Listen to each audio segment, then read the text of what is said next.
Good afternoon. My name is Frank Nordby.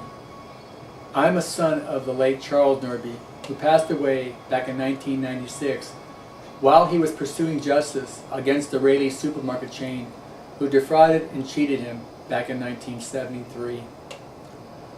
Today on this video I'm going to discuss Raley's history book. I'm just going to read the very first paragraph and share what I think is important about what they're saying. In 1989, Raley's published this history book. It's a hardcover book, and it says Raley's, a family store, written on the side. It's covered up by these pictures that supposedly represents Tom Raley's life. Supposedly, there's a mural at Raley's main office with these same pictures on it. Now, what's interesting is the fact that the chain of stores that Tom Raley purchased in 1973, called the Eagle 50 chain of stores, is nowhere featured in any of these pictures. And sometime in the future I will explain why I believe that particular chain of stores isn't represented in his life.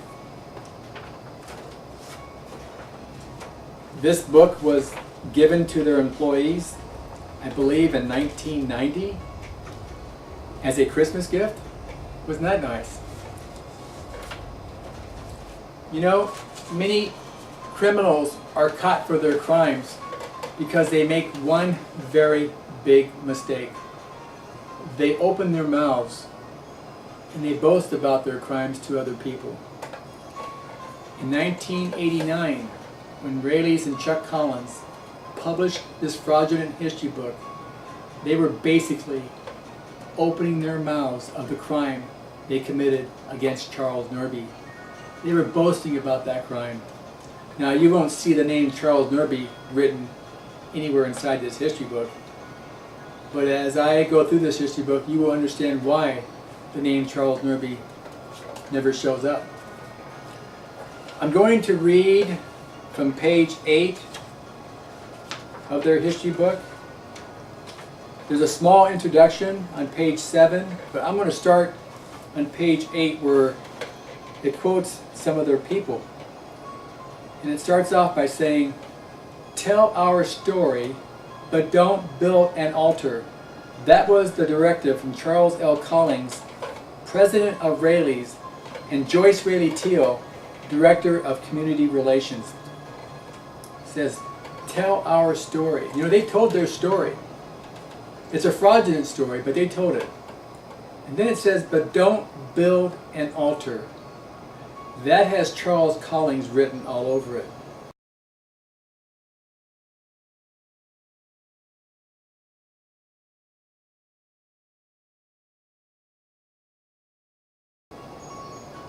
They start off in the very first sentence telling a lie. But don't build an altar. That's a lie. This entire book was done for that purpose, to build an altar for the Raley people and Chuck Collings. You know, when my dad was hired as a consultant to Raley's in 1973, he says that Chuck Collings and Jim Teal were the two stupidest men he'd ever experienced running a chain of stores. It doesn't say much about Tom Raley to know that he had left his chain of stores into the hands of two of the stupidest people that Charles Nordby ever experienced in the grocery business. In 1973, Raley stores were filthy. They were the highest priced chain of stores in town. My dad caught 80% of Raley suppliers stealing large sums of money from Raley's. He caught dozens of employees stealing from Raley's. He apprehended a couple thousand shoplifters that were stealing from Raley's on a regular basis. This chain of stores was going to go bankrupt. Had they not hired Charles Nordby in 1973, Raley's would have gone bankrupt in 1974. And there would be no need for a Raley history book in 1989. In fact, the name Tom Raley would have been forgotten many years ago. You know, when Tom Raley passed away in December of 1991, afterwards, in Raley's employee magazine called Super Stories, the February 1992 edition, Joyce Raley Teal has a couple paragraphs on the inside cover. And I'm going to read what she says. But up in the top it says, to father, co-worker, friend, and boss. It's got a picture of Jim Teal, and it's got a picture of Joyce Raley Teal. Down here is Tom Raley, supposedly as a younger man with his daughter Joyce on his knee. And then Joyce says right here, it says, during my father's lifetime, he faced many challenges that to others would have been insurmountable.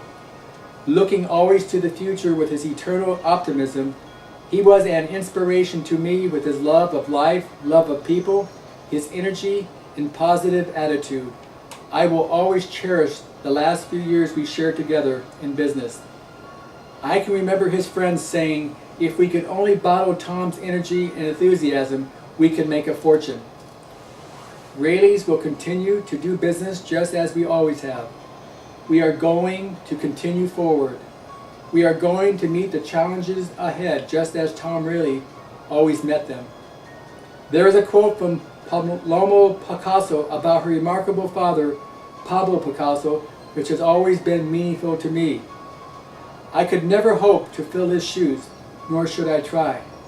But I will always know he is standing there beside me. I am a privileged woman to have had him as my father. This is February 1992.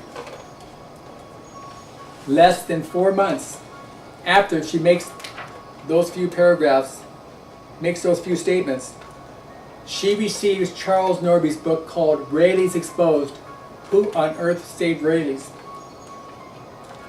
This woman had every opportunity to defend her father's name, because basically inside this book, Charles Nordby states that without him, without his services, without his expertise in the grocery business, Raley's would have gone bankrupt in 1974 because it was being mismanaged by everybody there. And where was Tom Raley in 1973 and 1974? He wasn't running this company, but he was allowing two inexperienced men to run this company into the ground and basically bankrupt it. Now, I just wanted to share that particular story and that one paragraph from Raley's history book on this video. Oh, wait a second though. I also want to read down at the bottom of this page, and it says, they called him Mr. Raley. Affectionately, he called them his boys, or sometimes the Holy Trinity. They are co-chairman Jim Teal, President Chuck Collings, and Frank McMinn. Mr. Raley was calling these three guys the Holy Trinity. Can you believe that? Now that had to have been Chuck Collins' idea to have that included, because Chuck Collins is the only religious guy of the three men. And Chuck Collins is just a phony religious man. He's just a con man. And he used religion to succeed in some of his conning of other people.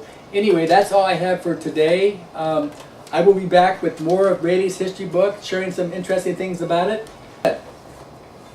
Raley's has never gone after Mr. Nordby to stand up for Tom Raley's name.